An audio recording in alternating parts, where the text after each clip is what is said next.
what's up? My name is Hannah and welcome to today's video. I'm so excited to be filming this video today. We're doing something really special, which you obviously saw in the title.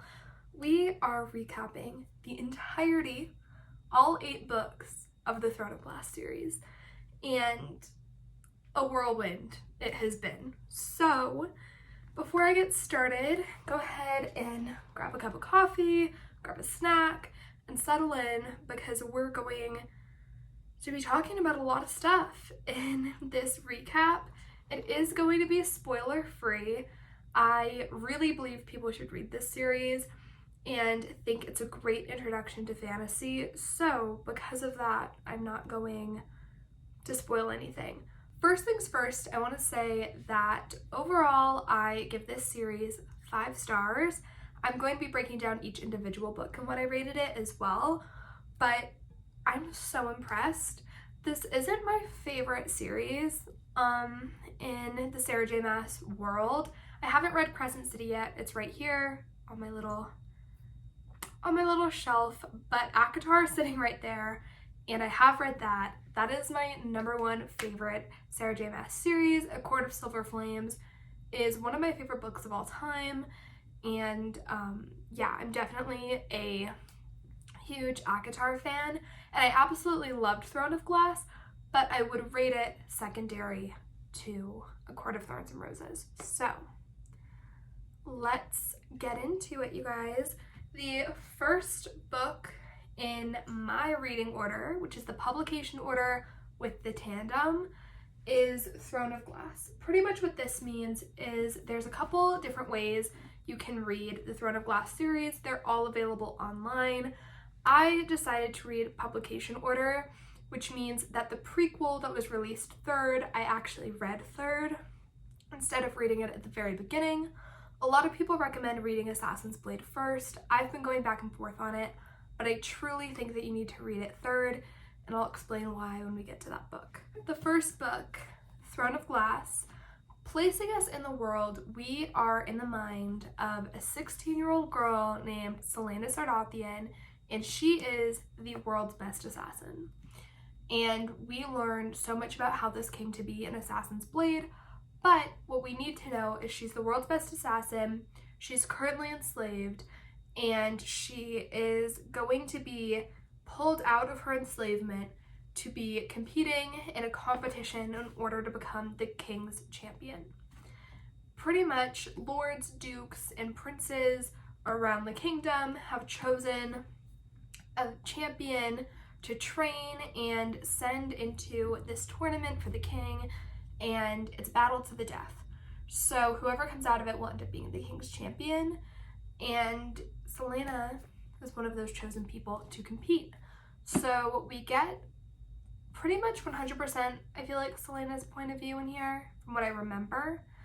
And we also meet the Crown Prince, Dorian, and the captain of the guard, Chaol, in this book.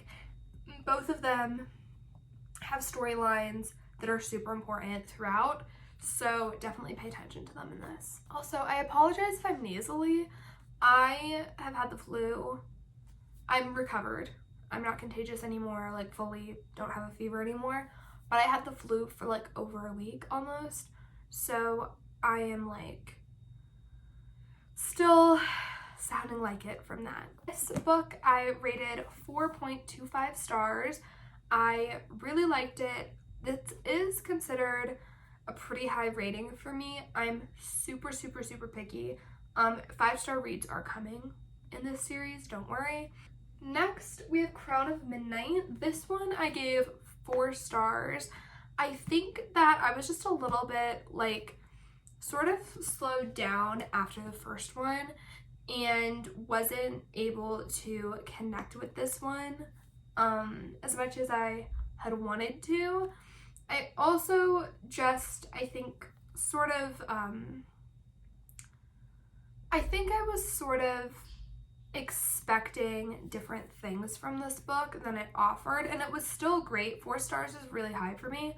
Pretty much my meter is like 1 star is bad, not bad, just not for me.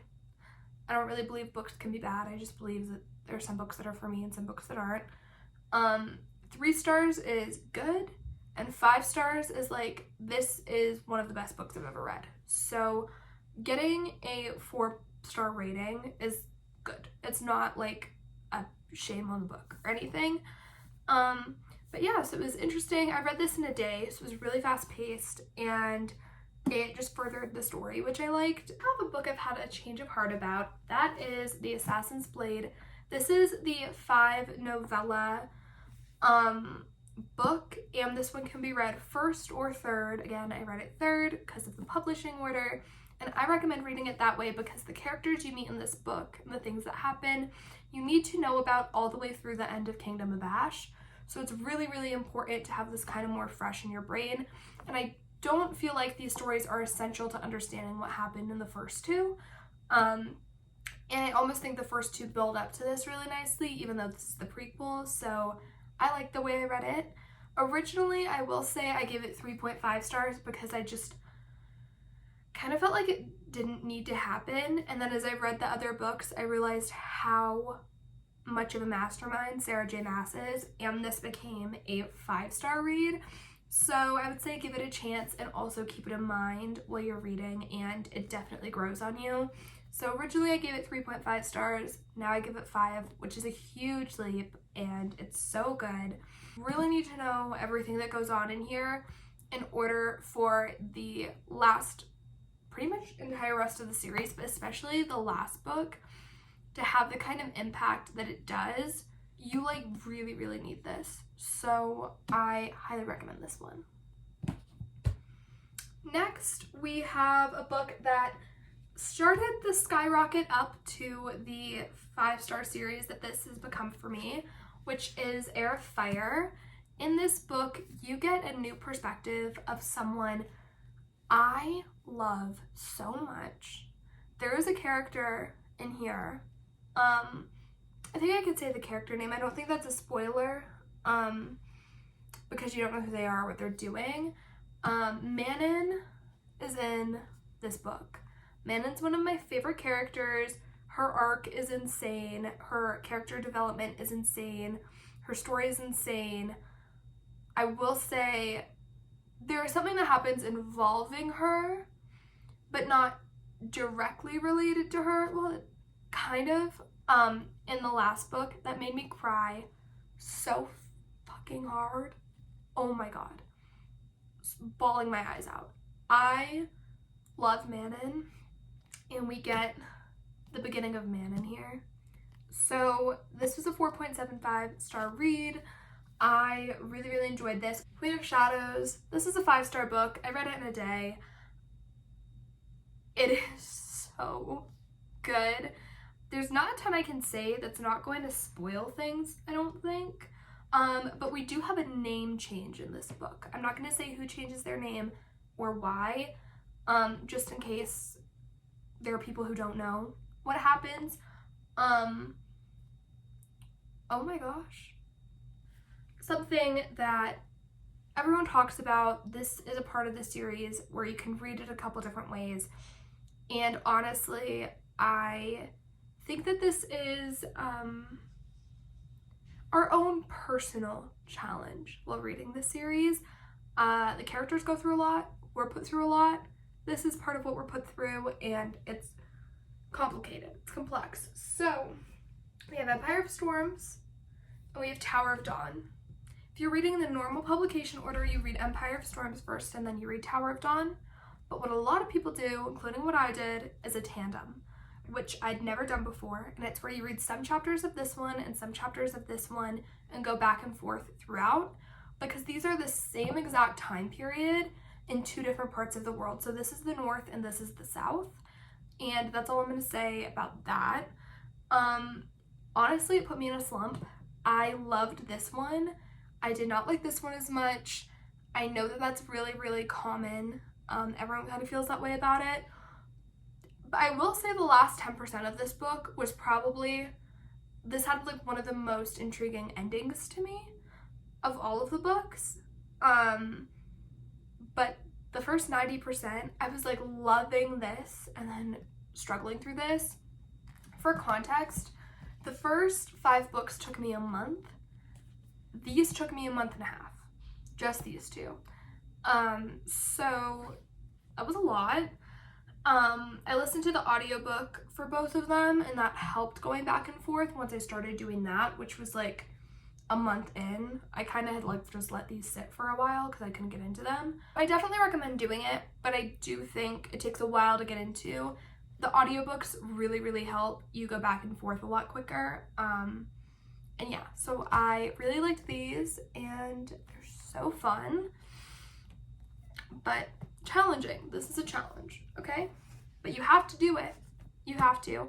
Also, this is a 3.5 star because of how slow it was. This is a 5 star. I love Empire of Storms so much, so don't let my tandem debacle put you off from it.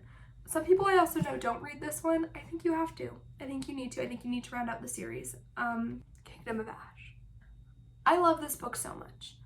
I don't think there are proper words to explain the feeling I had reading this book, other than I read a 980-page book in 24 hours because I was that hooked. So you get the final battle and everything sort of comes together. Wait till you read this. Oh my god. I've never been rooting for people more in my entire life. I have never been so compelled by a book. I devoured this book. Like, could not put it down to save my life. I love it so much. It made me cry so hard. And there are very few books that can compare. I do think still that A Court of Silver Flames and ACOTAR I love more than this. That's just my own opinion. You could say what you want about it. I love A Court of Silver Flames. It's my favorite Sarah J Maas book. But this one is insane. It's so good. Guys, I really hope you enjoyed this Throne of Glass recap, and if you have a favorite book in this series, let me know which one it is down below. Otherwise, I hope you subscribe if you like this video, and I'll see you next time for more talks about life, books, and everything in between. Bye.